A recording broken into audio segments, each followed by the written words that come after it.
I think that the Royal Tournament as a whole is a good recruiter for the armed forces and especially the Navy. Now we've lost the field gun, I think we're going to lose a lot of people coming through the door into the Navy. The Royal Tournament might live on. Will the gun run ever happen again after tonight? I think that's it, done and dusted now, unfortunately. Gentlemen, thank you very much indeed and congratulations. That's it from Earl's Court. Back to you in London. The Royal Armouries Museum in Leeds has been saved from closure. The museum, which houses many of the Tower of London's military treasures, had failed to attract its target of visitors and had run up a £20 million deficit. Funding has now been guaranteed by the Department of Culture. Britain is to join the race to find alien life with a little help from the pop band Blur. A spacecraft called Beagle 2 is to be sent to Mars to look for traces of life. And the mission will be partly paid for by selling advertising on the planet's surface. Blur have agreed to write music for the project. Rachel Ellison boldly reports. It's the size of a television set, it's British and it's going to Mars. This mini laboratory will analyse material found on the red planet and beam the results back to Earth. The big question, is there or was there ever life on Mars? The Beagle 2 Mars lander is leading the way in automated space exploration. At a cost of £25 million in science circles, it's considered relatively cheap. Beagle 2 has more than 70 sponsors, among them the pop group Blur, who are composing a special track to be played as the miniature spacecraft touches down on Mars. With that goes another emblem of Cool Britannia, a special commission spot painting by the artist Damien Hirst. The man behind the mission always believed Britain would lead the way. We're the only country in the world that would send a man to climb the highest mountain with brown boots and a tweed suit on, so I have every faith in British ingenuity to get Beagle 2 on Mars. Beagle 2 has just received its top-up money from the government. That means Mars Express, the race to find out more, is secured for the year 2003. Britain has a leadership role, and I think that's very exciting. And I'm not at all worried about having a Union Jack on Beagle 2 when it lands, because I think it'll be a demonstration of great British science. Beagle 2 will travel piggyback style into space, from where it'll be parachuted onto Mars. An automated arm will burrow into the surface of the planet like a mole to collect a sample of red soil. Scientists and space enthusiasts hope the mission will solve one of the great mysteries associated with the planet Mars. Rachel Ellison, BBC News. At 28 minutes past 1, the main news again. At least 250 people have been killed and 1,000 injured after two trains collided in northeast India. Railway workers say the death toll could rise further. That's all this Monday lunchtime from the BBC News at 1. Good afternoon.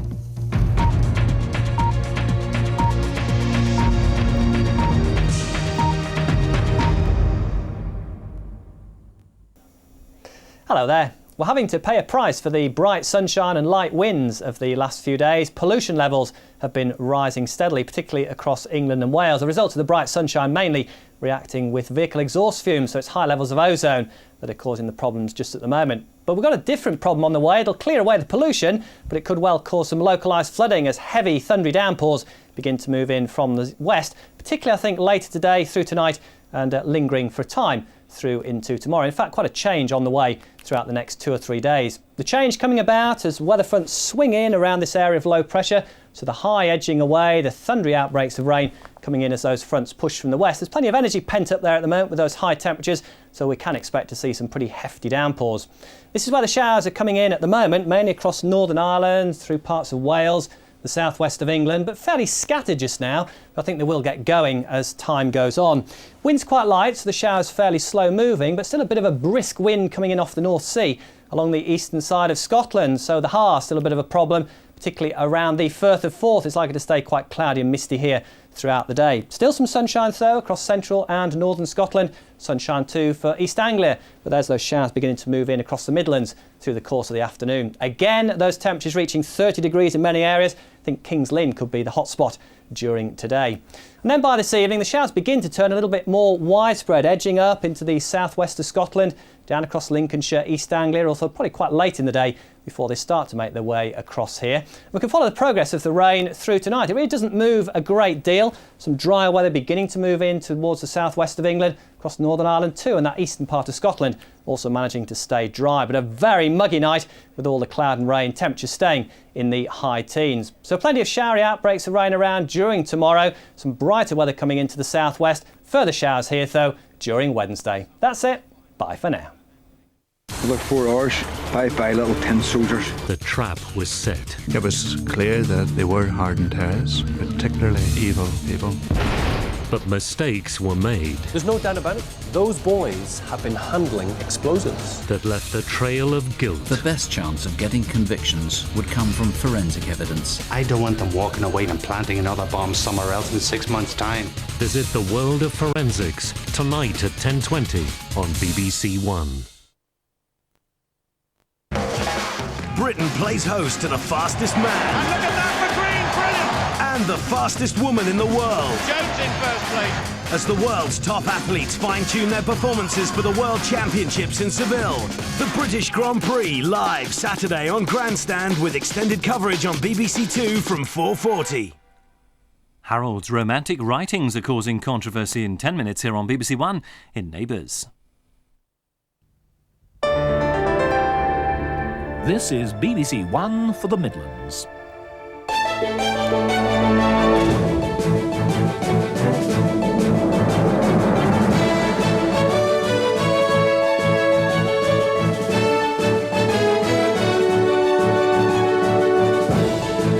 Flooded out and mopping up for the second time in a month.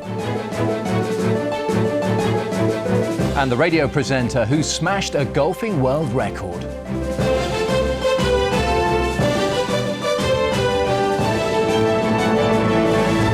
Good afternoon. Residents on an estate in Wolverhampton are demanding compensation after their homes were flooded for the second time in a month. About 100 people had to be moved out of their homes yesterday after flash floods left them underwater. The council's carrying out an investigation and has promised to make any improvements necessary. They were doing this a month ago. Then they were told it was a once-in-50-year event, but less than 50 days later it happened again. And this was the result, with fire crews forced to use floating platforms to gain access to people's homes. As the clean-up continued this morning, residents were left asking how it could happen twice. I actually think it's worse this time because the water wouldn't go away last night. The last time it flooded, it seeped away somewhere, and this time it just wouldn't go away. The council was quick to respond in helping with the clean-up operation, and it's promising an inquiry.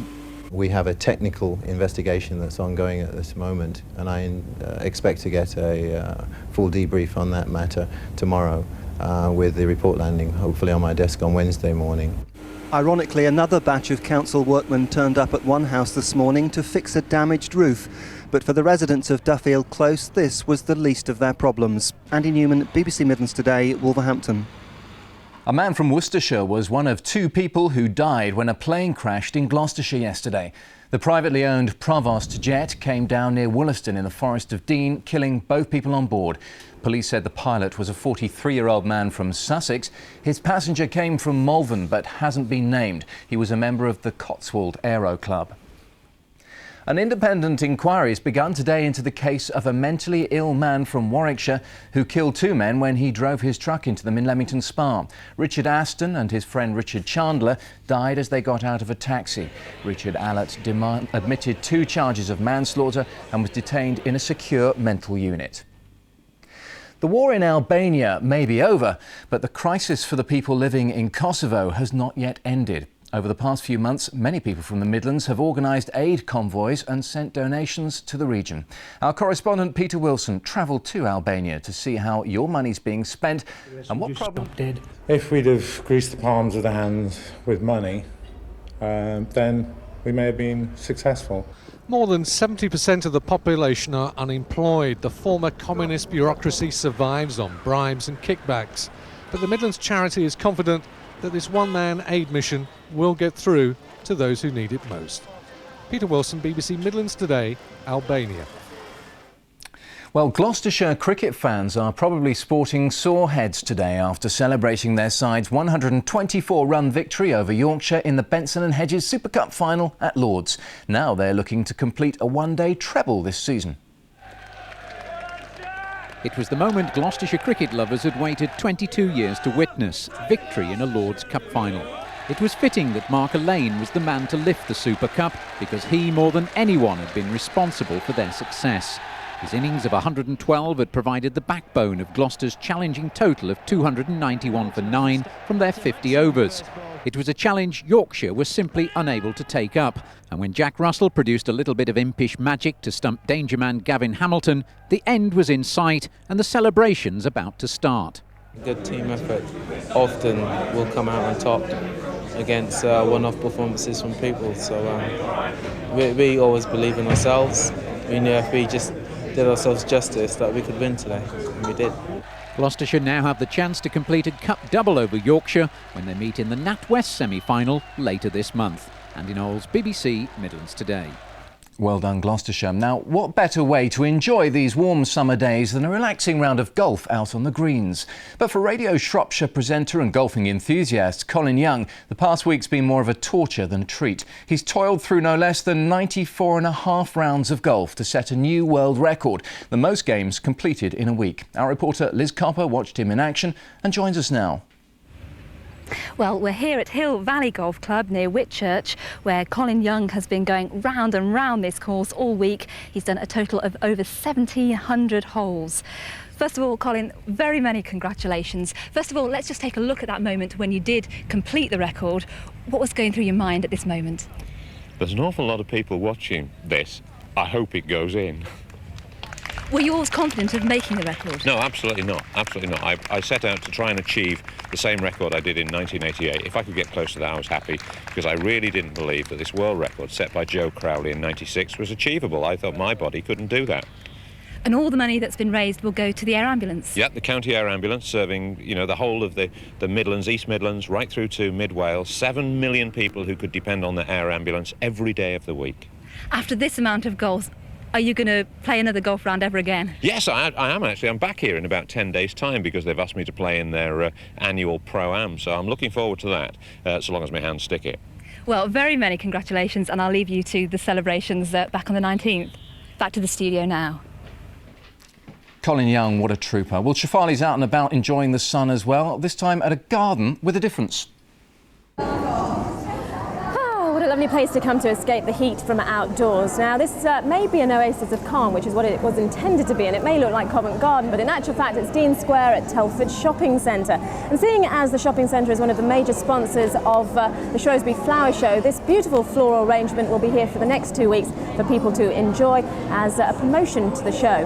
But I can't tell you what the weather's going to be like in 2 weeks' time, although I can tell you what it's going to be like this afternoon. And at the moment it's looking fairly cloudy up there. Lots of high cloud around, turning the sunshine a bit hazy, but we have got an increasing risk of thundery showers towards the evening, and there could be some heavy downpours leading to localised flooding. But temperatures today up to 30 Celsius, that's 86 Fahrenheit, very hot indeed. And then tonight that drops to 16 Celsius, so very humid and continuing to be close, and that thundery activity again continuing as well. But tomorrow it's the reverse of today. Showers for the morning and the afternoon, and those then petering out towards the evening. But temperatures up to 23 Celsius as a result of the cloud. That's it. I'll be back tonight with more information about this lovely little garden. Shefali, thank you. Well, in this evening's edition of Midlands Today, we visit the firm in Coventry manufacturing a new device designed to prevent gas canisters from exploding. 6:30, BBC One. Do join us then.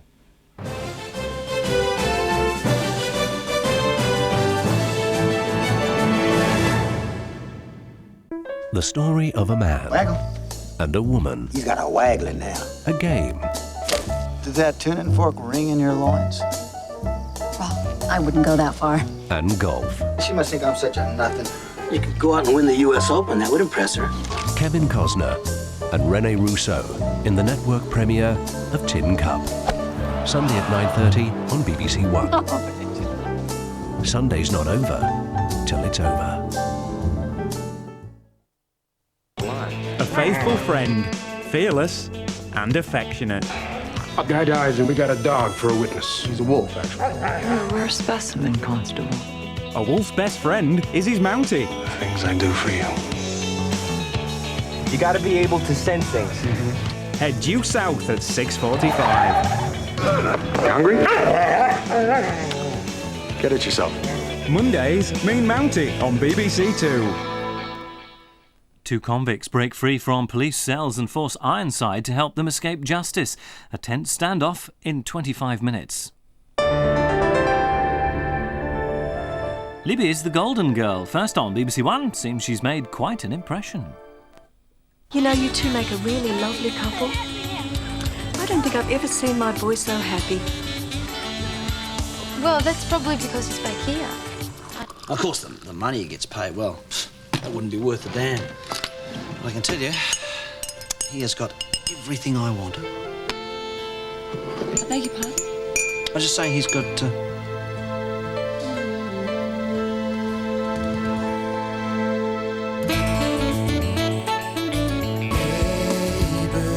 A double bill of The Simpsons on BBC Two in a moment, and then at 6:45 a case comes back to haunt Mountie Benton Fraser in due south.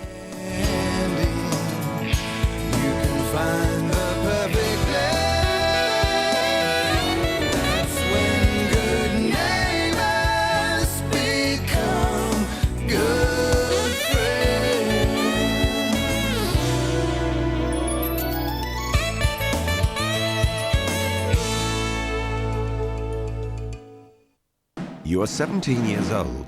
Do exactly as you are told. You've just left home for the first time. Don't apologise, it's a sign of weakness. Some of the boys are coming as well. Meet your new family.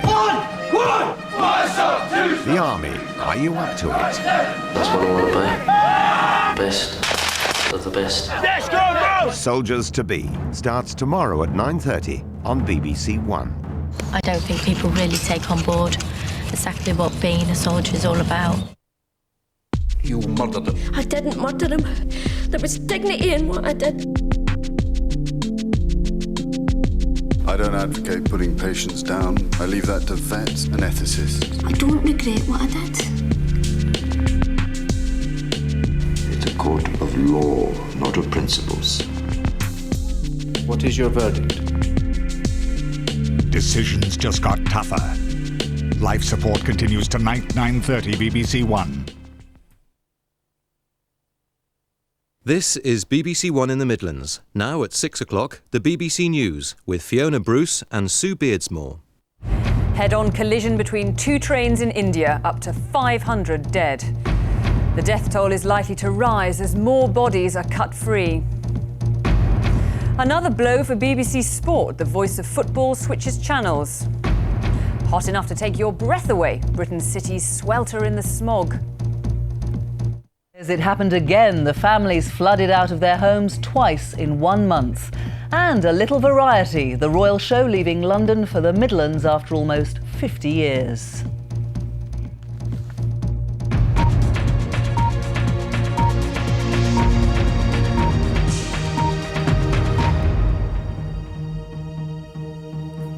Welcome to the BBC News at 6. Officials in India fear as many as 500 people could be dead and 1,000 injured after 2 trains collided. It's one of the worst rail disasters in the country's history and is thought to have been caused by signal failure. The accident happened at Gaisal, north of the city of Calcutta. Our India correspondent Daniel Lack reports from Delhi. By the side of the tracks, mute testimony to the sheer ferocity of this collision. Rail carriages piled atop one another as rescue workers struggle to get inside and search for survivors. The dead and severely injured have been pulled out in large numbers, but this is a remote area and rescue operations have had to be curtailed for the night. Metal cutting equipment had to be brought in by the army so mangled carriages could be opened up.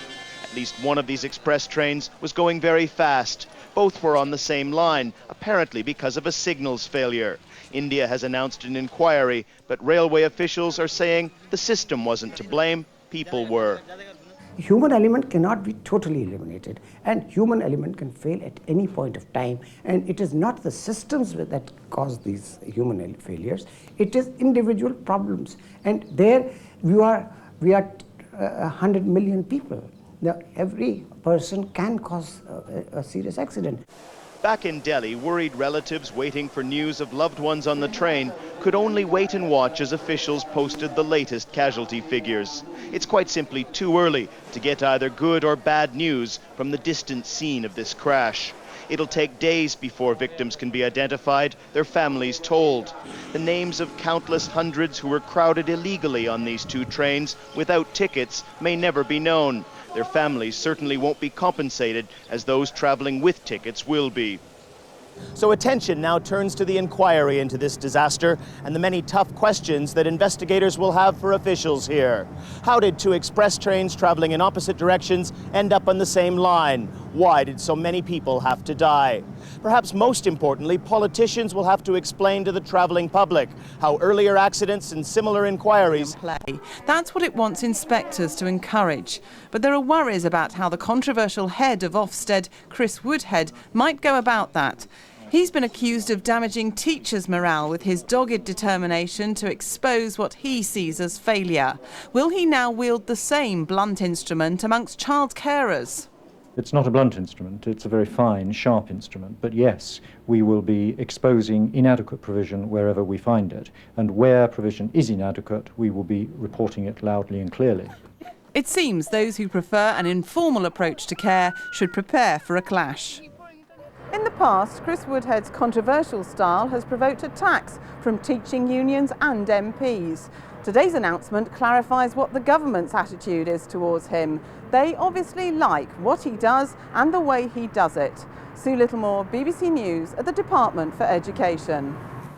Time is coming up to 6:15 in a few moments. The First Lady talks for the first time about that affair. Join us live here in Earl's Court Arena, where last-minute preparations are underway on the night the last post sounds for the Royal Tournament. In Midlands Today, the families flooded out of their homes for the second time in a month. How aid from the Midlands is helping the poorest country in Europe. And putting his way into the record books 1,700 times.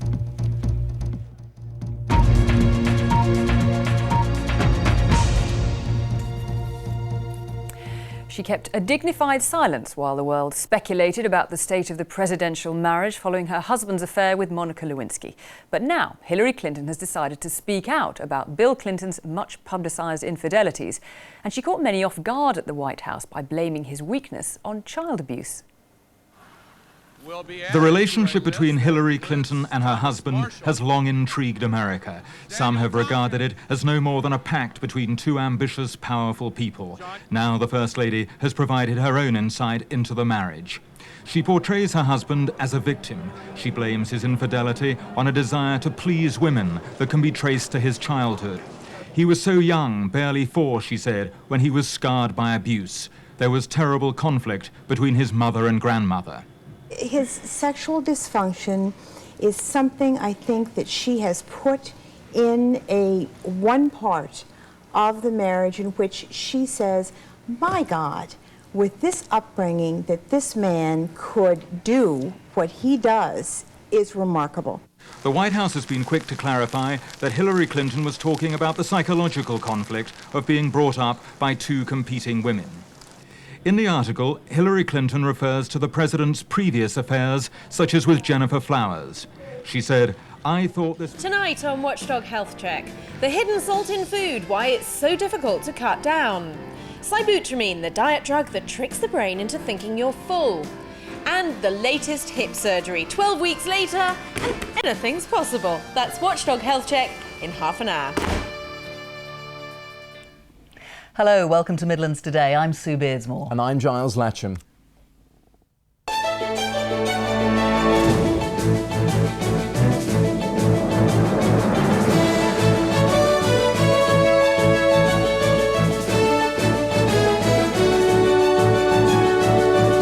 Why has it happened again?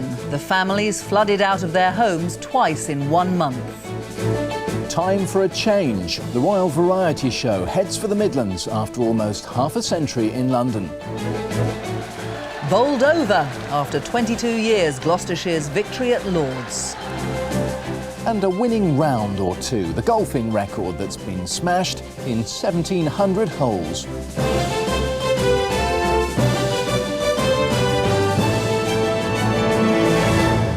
Good evening. They were told it should happen only once every half a century, but a group of residents whose homes were ruined a month ago are now clearing up after a second freak flood. And the residents of Penderford in Wolverhampton are demanding reassurances from their council that everything possible will be done to prevent it happening again. They also want compensation. The council is investigating and it's promised to do anything it can to reduce the risk in future. They were doing this a month ago. Then the residents of Duffield Close were told it was a once-in-50-year event, but fewer than 50 days later it happened again. This was the scene yesterday, with emergency services forced to use floating platforms to gain access to people's homes after a flash flood came up through the drains. The clean-up this morning was all too familiar, with a smell of raw sewage in the air and discarded furnishings in people's gardens, some of it bought new after the last floods. I actually think it's worse this time because the water wouldn't go away last night. The last time it flooded, it seeped away somewhere, and this time it just wouldn't go away. What are your feelings about it happening twice so quickly? Shocked, angry. Really, I just really don't know what to say. The resident of this house has been in the Philippines for the last 5 weeks, blissfully unaware that his home has been flooded once, let alone twice. It won't be a pleasant homecoming. If they come along and put the drains right and the people's lives who have been affected by it, that would be a great help to everybody. It should reassure the ones who haven't been affected that it won't happen again. Everybody now, when it rains, they look to the skies and they start worrying. The council was on. That's how Colin Young was hoping to play most of the shots in this gruelling marathon. Over the last week, he's been on the Hill Valley Golf Course at Whitchurch from 4:45 in the morning until after 8:30 every night. He's been round the course so many times, it'd make most people dizzy. In the end, he putted out 1,706 times. This was the moment when he broke the world record after completing 94 rounds and 11 holes.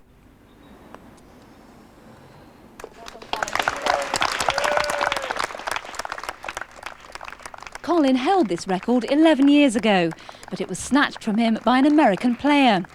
To regain it has been a test of endurance, not least because of the weather. Severely hot temperatures, as anyone in the area would know. We were up around 86, maybe even 90 degrees, and I was getting close to suffering sunstroke, I think. And then yesterday, we actually had thunder and lightning, and as everybody else came in, which is the wise thing to do on a golf course, I put my waterproofs on and carried on. Silly. Silly. Seriously silly. It's marvellous, and it's going to be a long time before anybody ever breaks it, because to do what Colin has done, it's like going to hell and back. After sinking his final putt, Colin's immediate plans were to sink a couple of celebratory drinks before going out to play a little more golf. Liz Copper, BBC Midlands Today, Hill Valley Golf Club, Whitchurch in Shropshire. How did he do it? Now a look at tonight's main news. Residents from Penderford in Wolverhampton are demanding compensation after their homes were ruined by a freak flood for the second time in a month. Birmingham's Hippodrome Theatre is to host this year's Royal Variety performance, the first time the event's left London for nearly 50 years.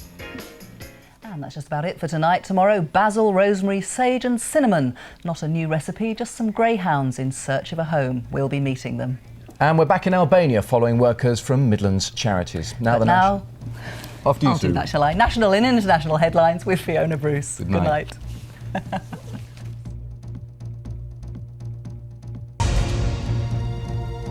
Welcome back. Welcome back. It's feared that as many as 500 people have been killed in a train crash in northeast India. 1,000 people were injured and rescuers are trying to reach hundreds of passengers who are still believed to be trapped in the wreckage. An official inquiry has been launched, but it seems likely that a signalling fault caused the crash. Des Lynam is leaving the BBC after 30 years to anchor ITV's football coverage. The presenter, regarded as the face of BBC Sport, said he believed it was time to move on. This is quite a monumental day for me. I've been with the BBC for 30 years. And the reasoning behind this move is that I needed a change. I needed a breath of fresh air. I needed a new challenge. And I honestly felt that where I was and where I'd been for a considerable time, I was beginning to get a little stale. Asthma sufferers have been warned about continuing high pollution levels.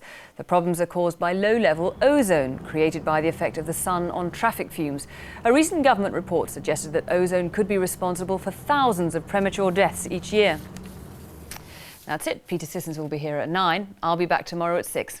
See you then.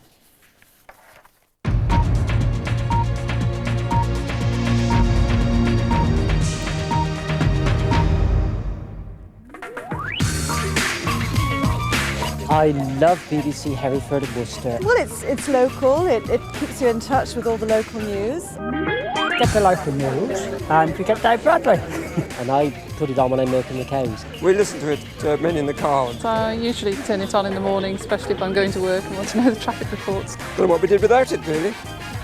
It's Your Voice, BBC Hereford and Worcester.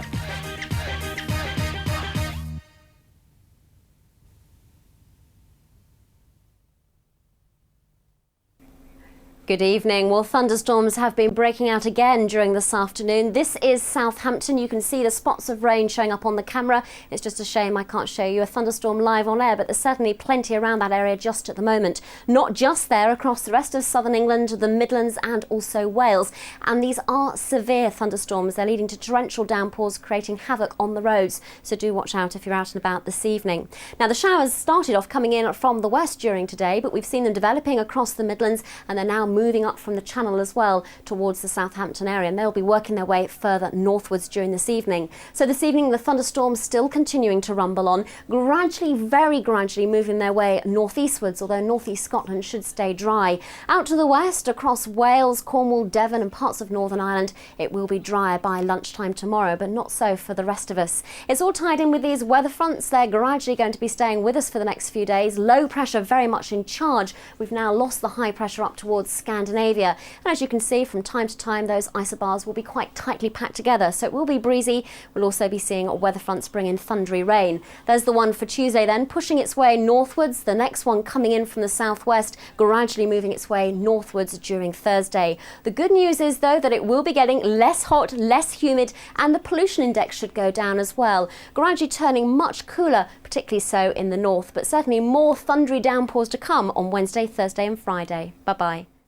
About 4 hours, bye little tin soldiers. The trap was set. It was clear that they were hardened terrorists, particularly evil people.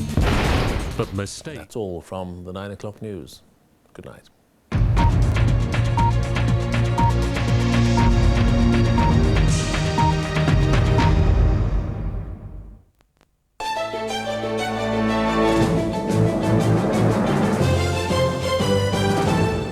Good evening. A couple from the Midlands have been describing how violent storms punched a hole in the roof of their home and showered their garden with debris. Across the Midlands, thousands of homes lost their electricity supply, and forecasters are predicting similar storms tomorrow night. The thunderbolt burst into Kenham Muriel Flatman's bedroom during one of last night's storms. The ball of electrical energy smashed through the roof, just missing the chimney stack. Some bricks and tiles were hurled down onto the patio furniture outside. A fire officer said they were lucky the house didn't catch fire. Most of the energy may have been absorbed by roof joists, which were shredded.